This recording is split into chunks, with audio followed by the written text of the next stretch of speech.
Hey, small business owners, welcome to Unleashing Video Marketing for Businesses, where we dive deep into the world of video marketing as top experts reveal their secrets and strategies to power up your growth.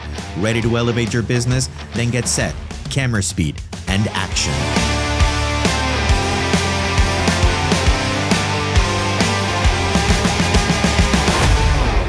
Welcome back, everybody, to Unleashing Video Marketing for Businesses. I'm your host, Frank Battiston, and thank you for waiting out. I know it's been a long time due, but Daniel and I have been juggling client after client, and at the same time, we went to Yellowstone and created a 3-part series that you can find in all of our social media platforms, including YouTube. Today, we have a very special guest. Her name is Amy Zwagerman, a Fortune 500 marketer that later became the founder of the Lunchbox. And let me tell you, she has a lot to say, because you need to see how important it is to connect to your customers on an emotional level. Here you go. Okay. Hello, Amy. Thank you so much for being here with us. Welcome to our podcast. How are you today? I'm great. Thank you. How are you? I'm very good. Good. Decompressing after a long week filled with events, but everything Yep. amazing. I've Okay. had a long week of doing nothing. It's my birthday week. And so I've been busy, but I don't know what Happy I've birthday. accomplished. Thank you. Happy birthday. Well, thank you very much. We really appreciate this. I know that your schedule changes a lot depending on what you're doing. But I wanted to start by asking you, can you share a bit about your journey from a Fortune 500 marketer to founding the Launchbox and being a advisor to entrepreneurs? Okay. I'm going to go back a little further, but hopefully not tell too long of a story. Ooh, So, please do. Yeah. um, I got an undergraduate degree in marketing, and I was interested in business going into school, and then tried architecture, then tried art history, and tried a bunch of things, and ultimately landed on business. And as soon as I took my first marketing class, I was in. I was done. Like I was a marketing major. And so that's a long way of telling you that like I'm a marketing geek. I love marketing. I read marketing blogs. I listen to marketing podcasts, like way too much information for most people. But I really, really enjoy it. And when you come out of school in marketing, they give you jobs in sales, they give you jobs um in marketing, which was a different thing back then, I think, than it is now. There's so much more digital marketing and so much more specialty positions that are out there. And so it took a while. Retail also, it took a while to find my jam, so to speak. Ended up in LA working at People Magazine, of all places, as a sales assistant, and started meeting the clients and meeting the marketing girls. And as soon as I met them, I'm like, this is what I want to do. This is what I have to do. Got into entertainment marketing, did that for many years, decided that it was time to go back and get my MBA. This is the really shorthand kind of version, and took a break. So my last job was at Fox here in Los Angeles. And it just was a point in time where the industry wasn't as creative, entertainment was evolving. I worked on physical media, so Blu-rays at the time, and the market was shrinking, and it wasn't as fun as it used to be. And I wanted to kind of refine my joy de vivre, as they call it. Decided to get my MBA, and then consulted while I was in school to sort of stay connected to people and stay in touch with the industry. And after I graduated, I had this whole new approach to how I thought about business and how I thought about marketing, and decided to take that consulting gig and make it official and make it hang my own shingle and really put my effort towards this. And then Mhm. COVID hit. So this is kind of like the journey, right? And Yeah. everything shifted. And so I started saying yes to all these things that I wasn't saying yes to before, because I'm like, why not? I'm not busy. It sounds interesting. And I got connected with Co-Founders Lab, and at the time they had me guesting on calls that were Q&A calls, and they were fantastic. Like the first time I got on a call, like I was bombarded in the chat box, and I'm like, I really like this. And I realized quickly on, after doing 3 or 4 advising calls, that startups and founders have generally the same key challenges and questions. And so I liked being able to give them that input and that advice to help put them off on the or get them going on the right foot. And so I decided to start and pivot the Launchbox to really helping founders. Since that time, I've been pivoting and evolving as well. So now it's sort of startups, founders, and small to medium businesses, which is why I do everything from advising, mentorship, consulting to fractional CMO, depending on where you are in your life cycle, because you need a different level and a different type of help in each phase. So I really kind of came to it um somewhat happenstance, somewhat purpose, if that makes sense. Like Yeah. once I connected with that audience and was like, oh, I see the fit here, it became a much more natural flow into what the business is today. Okay. Wow. That was a long That's been story. Sorry. No, no, no. That's great. Very detailed. Thank you so much. Yeah. So, people, we got somebody that has really been in the trenches and has really worked with a lot of companies, and startups.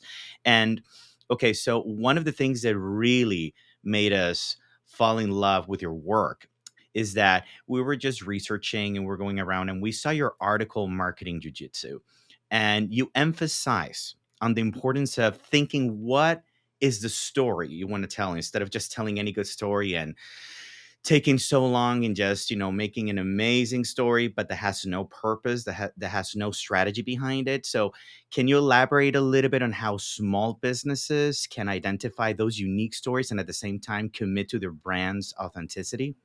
Yeah. So for me, well, there's a couple things that converge here.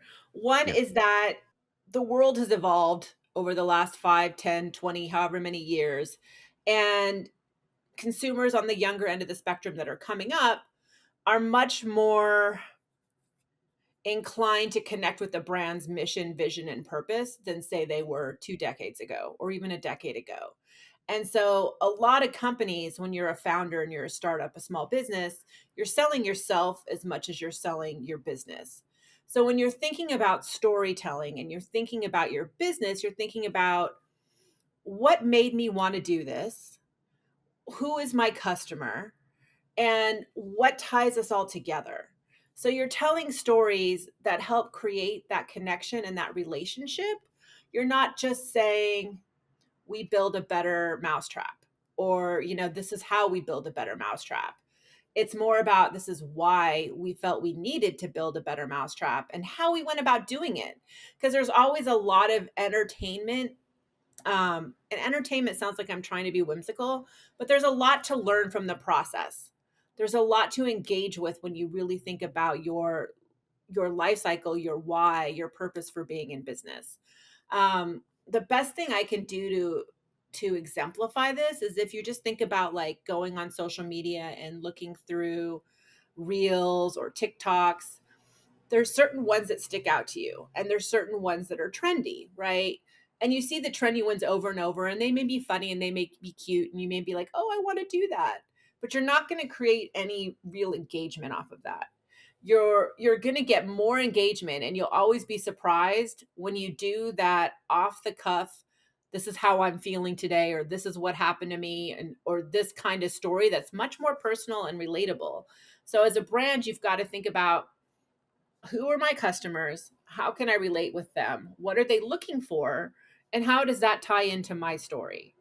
Right. And so I've done a lot of work in this area just for myself and for my clients. So I have an origin story that I do in an email series.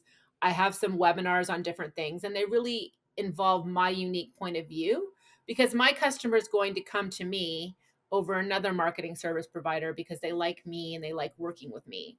And the same, it goes both ways. Like I want to like them and I want to like working with them. There's got to be a connection there. It's not just a transaction. So even a widget is no longer just a transaction. Does that Yeah. help? Yeah. That's great. Um, I was about to say the same thing, and I didn't want to interrupt you, but I think definitely it's way more important to address the why of why you do things, and how you you developed and created something, but from a standpoint of, this is what made me want to do this because I personally had this issue and I didn't Mhm. want to feel this way anymore. Like it's more about that feeling because that's what drives customers, right? Am Yeah. I in the right path? Yeah, for sure. It's Take your time. really sort of, I like to say, like, follow your purpose, follow your passion, not necessarily the playbook. So Hmm. anyone can go and read 100 marketing blogs on how to do XYZ. Nobody wants to, but anyone can. Right? And that's the playbook. And the playbook is real and valid and it's been there for a long time. But what makes the playbook special, what makes it work for you as a brand is saying, okay, how do I take my story, what I'm doing, and how I want to interact with my customers and massage, noodle that playbook so that it really fits my brand. And so that's what I try to do with my clients. That's what I think my different perspective is, but that's what I encourage anyone to do. It's not, there is no right and wrong in marketing. You can't do anything wrong. All you do is try things, see what works, massage them, and keep going and make sure they feel authentic to your brand. People immediately are turned off by marketing that doesn't feel authentic. They can just vibe it. They just know, and they will walk away. And I always say, like, you might get some customers, like if you're Right. competing on price, right? It's a race to the bottom. You might get some people with a low price promotion and a flashy commercial about that, but they're not going to stick and stay with you. They're not going to be a long-term loyal customer, and that's what you want. You want to create a relationship. Okay. Just diving a little bit more into the last part of this question. So you've talked about how to really stick with brand authenticity, but is there like a just out of the top of your head a little bit like an example of what is not authentic? Like, do you think it's when it's not co-aligned with those emotions, or like just to kind of have a sense of, because people sometimes are like, well, am I being authentic or not? It's just how to identify that. Authentic is about sharing what your core vision is. It aligns with your core values. It aligns with who you are as a person, what you want your business to be. So, I don't know the right way to say this, but right now it's Gay Pride Month, right? And there's brands that lean in and they do it really well, and there's brands that just post, a happy day or happy Gay Pride Month or whatever it is, and you feel like it's phony. And I can't you can't pinpoint that, but you know when it's not in line with your brand, especially if it's a one-off, right? So I would say jumping on a trend that doesn't fit your brand is going to be a one-off. When you look at the marketing calendar, so you look at all the seasonal stuff and you're like, oh, I need to be part of this, this, and this. Maybe take a step back and say, which one of these feel like they're right to me, right? Just because you don't put a promotion post out doesn't mean you don't agree or that you're anti. Like that's a whole different thing. But not every brand has to jump on every bandwagon, if that Single. makes Yeah. any sense. And I would say the best way to tell if you're being authentic or not is a sniff test, right? If you look at it and you're like, I'm not sure, then maybe sit on that for another day and see how you feel about it. Okay. Okay. Cool. Thank you.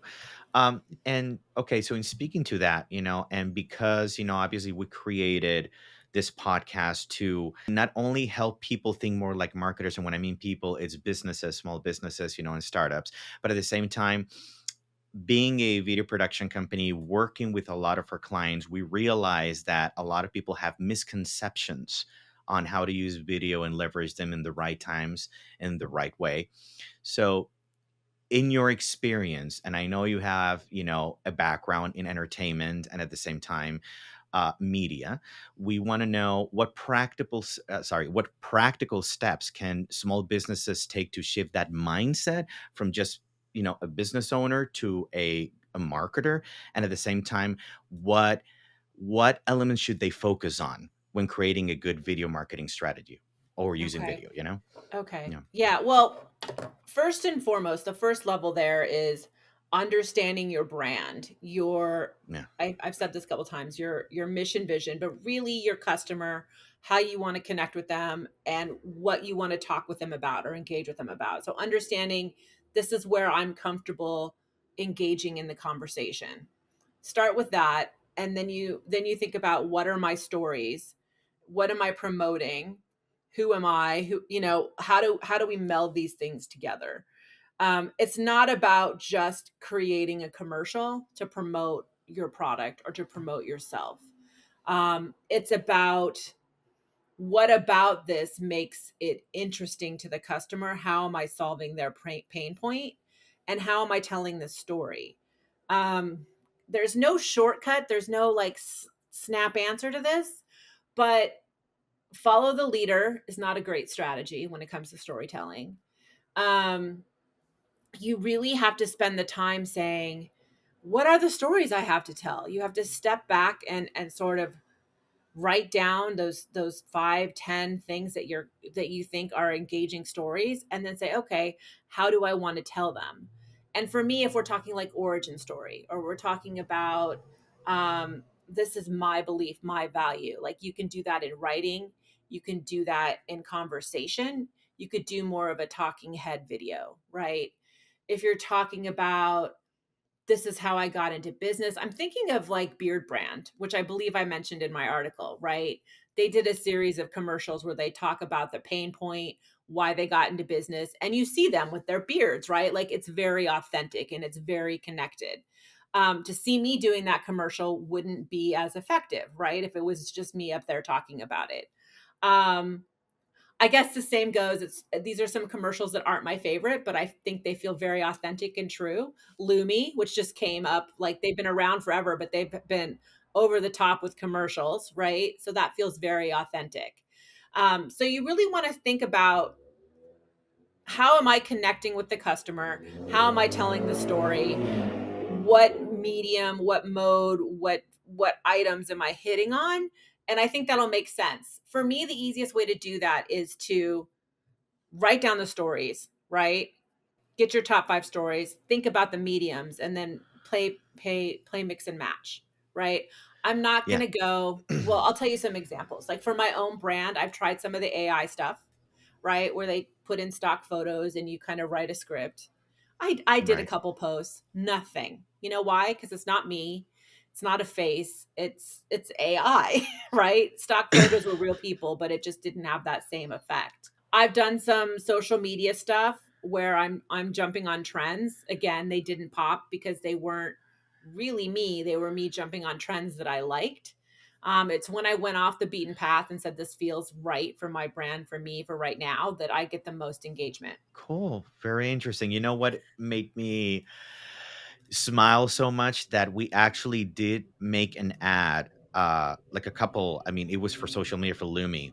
And that, yeah, they have very, very specific ways of how they want to do things. And for us Uh-huh. was a joy because in our case it was a comparison, like a sniff test, and we went a little bit towards the comedy side, but it was two women basically going throughout their day doing yoga, but in fast motion. It was almost like a split screen and showing how they go through the same activities. And at the end, Lumi is able to, just, not give you any odor, and it was, Lumi has a very, yeah, yeah, a Yeah. very interesting way. Yeah. Well, and here's what I think is amazing. I started seeing them come on the scene and see all their commercials, right? And now Right. I'm seeing like Secret Body Spray, and like the big people, the big brands are following them into the space. So Yeah. big kudos to them and to you for the ads. It was fun for us. It was an adventure because, I mean, there's nothing more fulfilling that actually be part of projects that you really feel that you are identifying the brand and you're really just exposing their values, and in a way, not I mean, it depends on the brand, how they want to be presented, but at the same time, how, if they like the humor, they like to be easygoing. They're not like, Hmm. okay, we don't take ourselves that seriously. We just want to let you know that Yeah. you can really use this deodorant everywhere and it'll really stay. So it was really, yeah, for me it was fun. I mean, for the whole team, we had a lot of fun. It Um, reminds me that, like, it shouldn't be that difficult. If it mhm, feels difficult and you can't nail it, you're going down the wrong track. yeah, Like, when it works, it works. And I know that sounds like very like, how do I get there?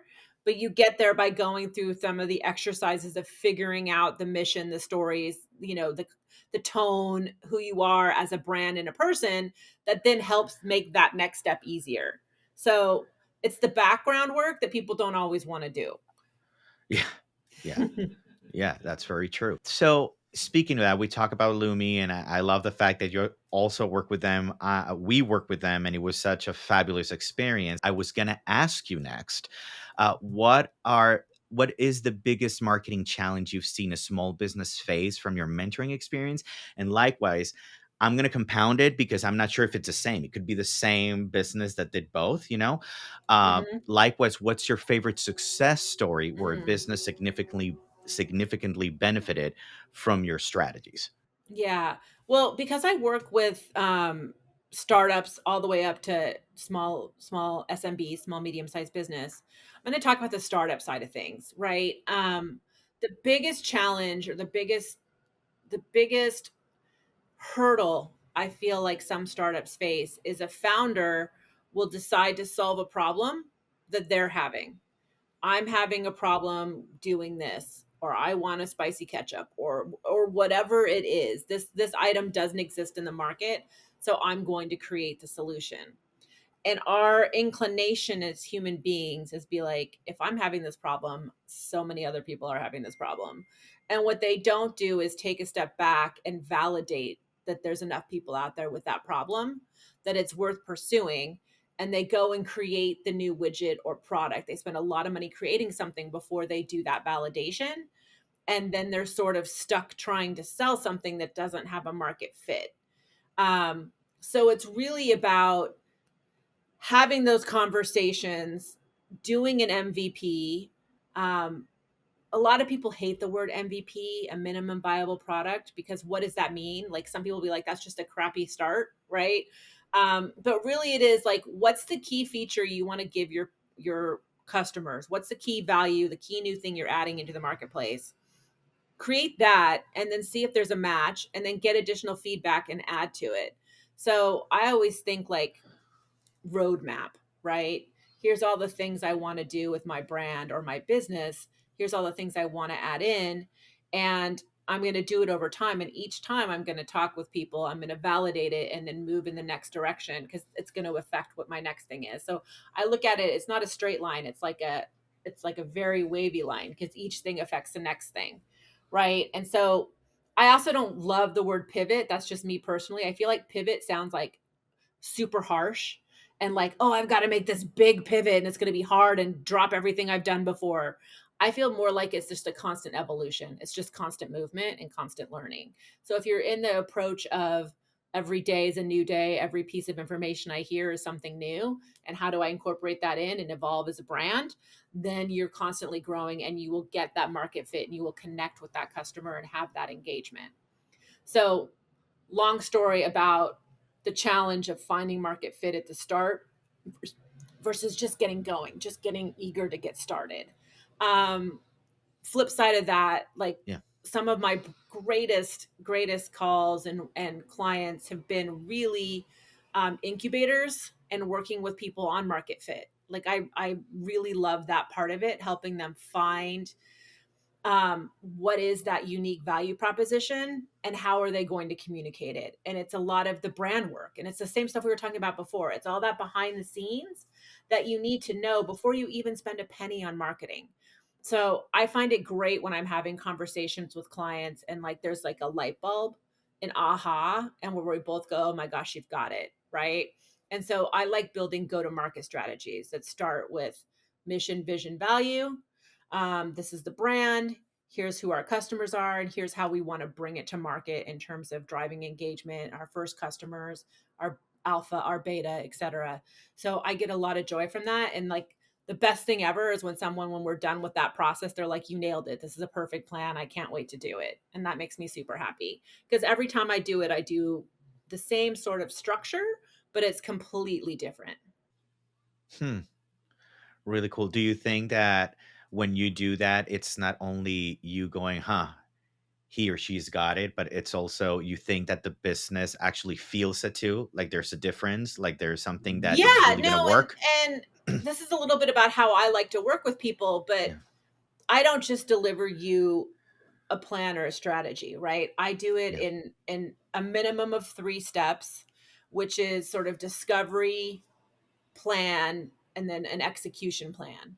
Um, and in the planning stage, we may go 2 or 3 steps because what I want to do is collaborate with my client and make sure that they're invested in what Mhm. I'm doing, or I modify it if it doesn't feel right to them, right? And so the whole part of the discovery is making sure that, like I said this before, like stepping into your customer's brain. Like I want to step into my client's brain to understand how they're looking and perceiving their brand and how they want it to be perceived. Not the way I think it should be perceived, but how they want it to be perceived. Interesting. Yeah, with the market research. Okay. Um, and for example, if whoever is listening right now wants to actually dive deeper, and obviously, yes, you're a mentor, they can definitely, you're a way to go, you know? Um, my next thing is how to leverage platforms, even the ones that you were speaking about before at the beginning of the podcast. You know, how can small businesses effectively use platforms like Co-Founders Lab and Techstars for their marketing efforts? So, I think co-founders labs, Techstars in general, they're about bringing together like early stage businesses, but it's a networking and a co-learning experience, quite honestly. So you're getting access to advisors and mentors that you might not get access to one-on-one. So Yeah. with that being said, right, it's a bit of a wading through to find the right connections. It's not always as straightforward and obvious and as easy as one call. So you've got to invest some time. You get out what you put in, right? As a small business, I think looking at your community resources and your community networks is a great way to go. And for me, I've been looking at here personally. There's co-working spaces, and sometimes they have more community than some have more community than others. There's um, not the city council, the chamber of commerce. Okay. Some are more engaging than others and have more community things. But for me, it's about networking and about being connected with other business owners and sharing. Like it's almost like you're creating your own mini expert panel or your mini group, right? And you're able to go to them. This is a challenge I'm having. Oh, I had that before. It's how I solved it, right? You're shortcutting that research process and you're getting access to recommendations and referrals, which I think is the best thing you could do as a small business owner, right? We can't all, I guess the other part of it is we can't all do everything. So we need to know what we're good at and we need to know where we need to get help. Exactly. Okay. um, I'm just gonna it's an easy one. Don't worry. Is Before it? I ask, Okay. yeah, it is. I'm just gonna drop a question, you know. When do you think it's the right time? And this is about, you know, because you just said you need to know when you need to kind of extend yourself and find the help, you know, that you just don't know how because you haven't done it in the past, you know. And in terms of video, because of the podcast, when do you think it's the right time for a brand? I mean, obviously they're going to go many times through a marketing agency to use a video production company. When at what level and what time is the right way, the right time to do it and the right way to do it? Yeah. Hmm. Yeah. Well, the right way to do it is Yeah. to say there is no specific time when or place, right? It needs to be the right fit at the right time. And so the way I look at it, if you start at the very like day zero startup, right? You're validating your idea, you get the website, you get feedback, you get some initial traction, and through those things you're looking at driving awareness and you're looking at driving engagement and conversion, right? And so awareness vehicles are, Google search, social media, um, owned platforms, publicity. And so as someone starting out, I would tell them, say they do an interview like this, get the video of it, get sound bites, right? It depends on your product. Um, what do you need to get going? And then once you have some traction and you know exactly what that core value proposition is, those selling points are, then engage with someone to create an amazing video, commercial, reel, trailer, whatever it is you need to really make that message sing. But you have to have that certainty before you're investing that kind of money. That's Of my course. opinion. Hmm. Um, everyone considers themselves, I think these days, a amateur director, right? You're on Yeah. your own phone. You've got device that does better video quality than we got in the 80s. So you can start playing around yourself. It's just a time commitment. And that's the other thing I would say. As a founder or a marketer or a business owner, you know what your strengths are, and you know what your weaknesses are. Think about time as money. What's the value of an hour of my time as I'm getting this business going or I'm managing this business? Is it Yes. best spent trying to learn how to edit videos and create videos for TikTok, or is it better spent on the business and hiring someone to do that for me?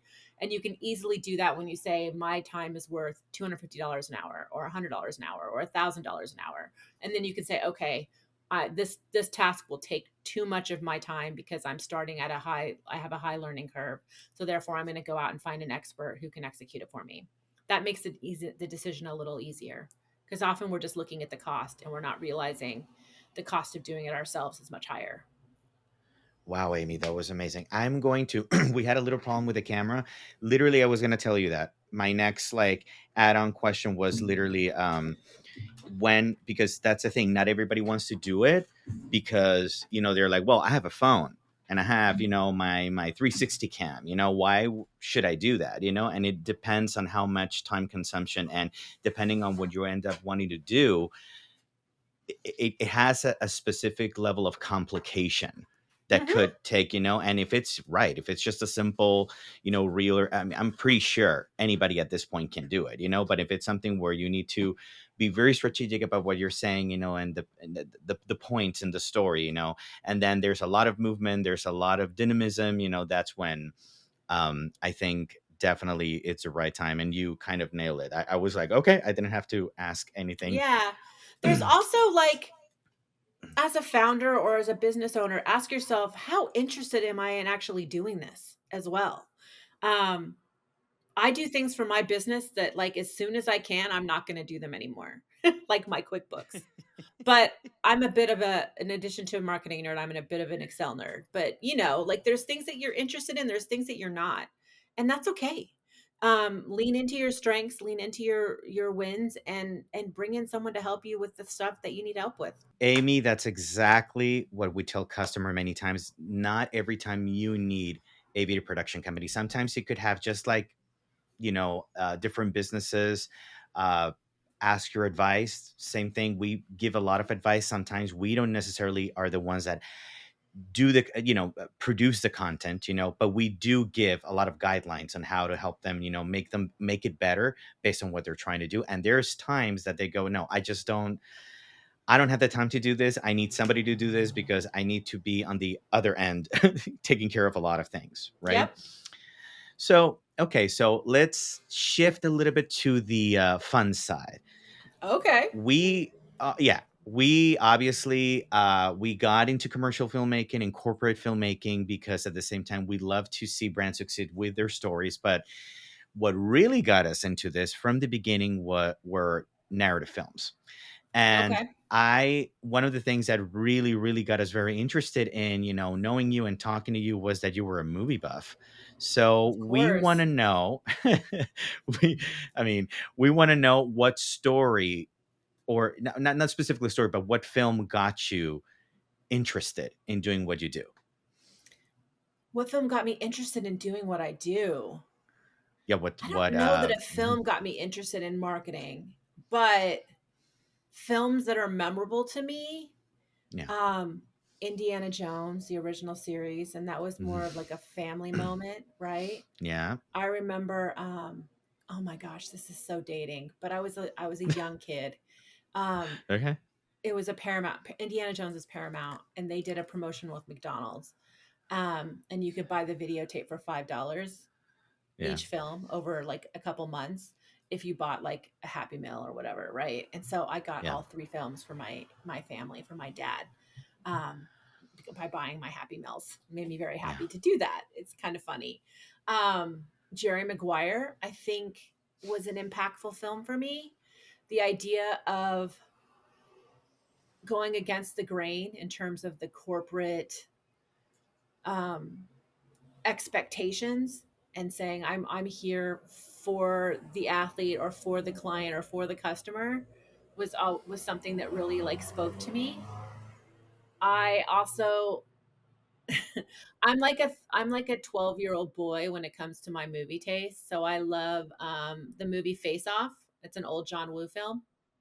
Nicolas Cage and John Travolta. I think they both deserved Oscars for playing each other, but that's obviously just my opinion. Um, I later ended up working with John Woo at MGM. So I worked on a Blu-ray release of Wind Talkers and got to engage with him. And this is one of my fun facts. I got Christmas cards from him for a long time.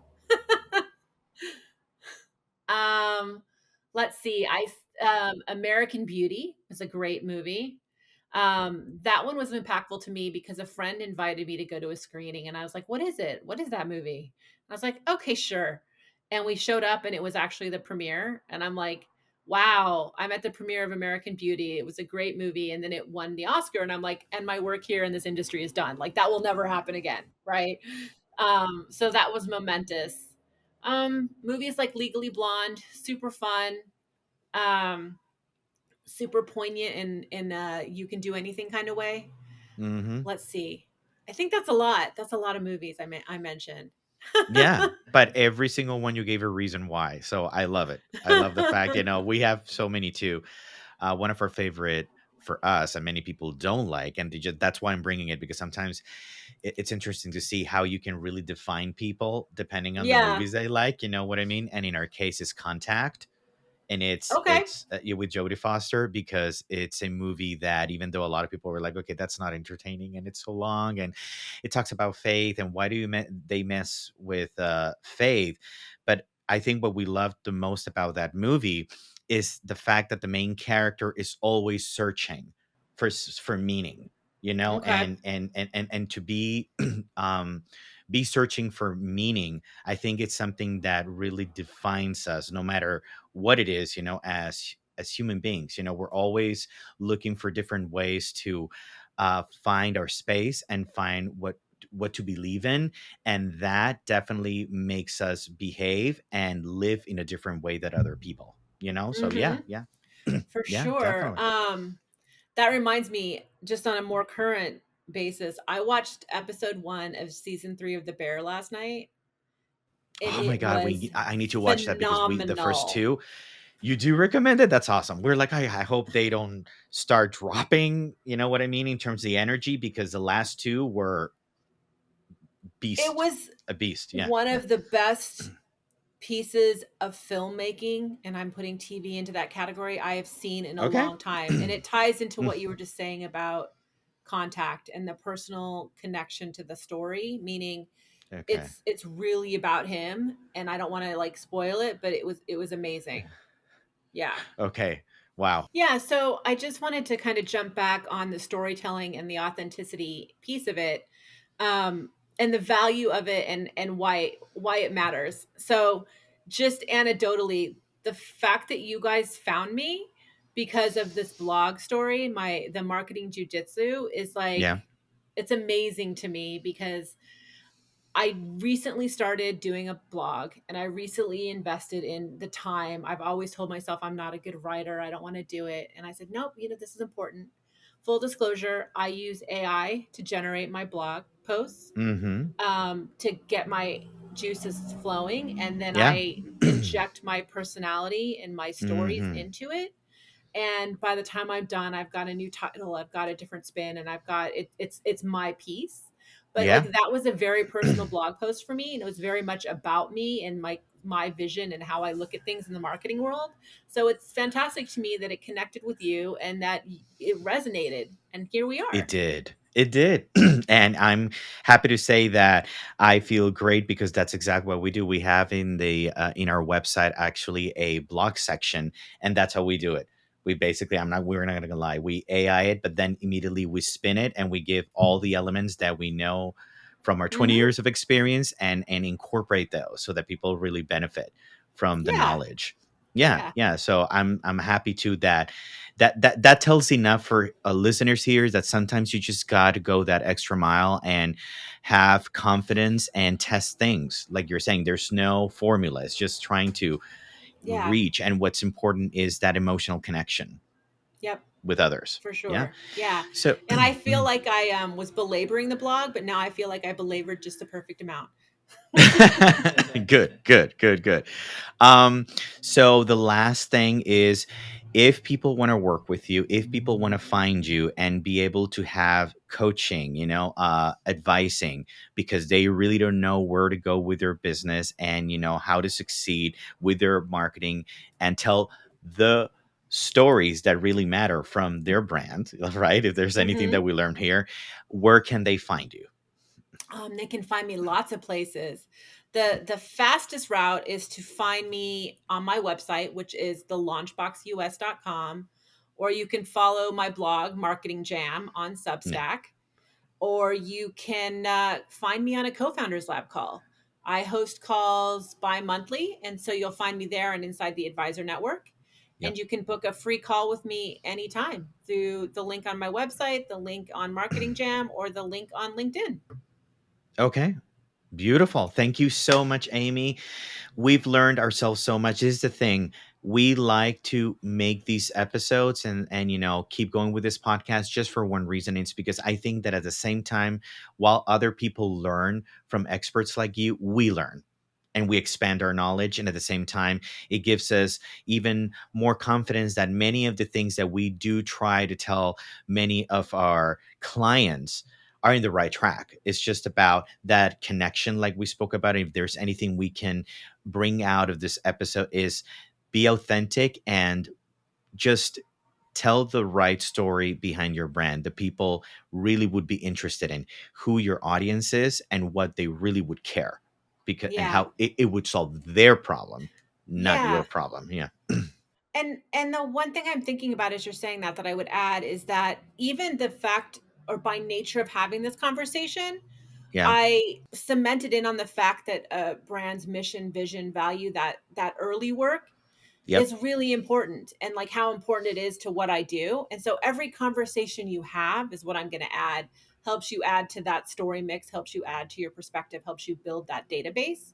And Yep. so if you're someone that doesn't want to sit down and start thinking about those things and write them down, one, we both said use AI as a tool to help to help clear up the blank white page issue. And two, talk to people. Just talk to people and take notes. And before you know it, you'll have it down. Amazing, Amy. Thank you. That was a juggernaut. Thank you very much. I hope you have an amazing rest of your week. And thank you so much for sharing the knowledge and investing time with us here Yes. in Unleashing Video Marketing for Businesses. Thank you. Thank you. It was a joy. Happy birthday.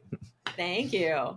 Wow, Amy. Thank you so much for your time and your expertise on this episode and how to really learn to connect with our customers in an emotional level. So thank you. Please don't forget to subscribe to our channel.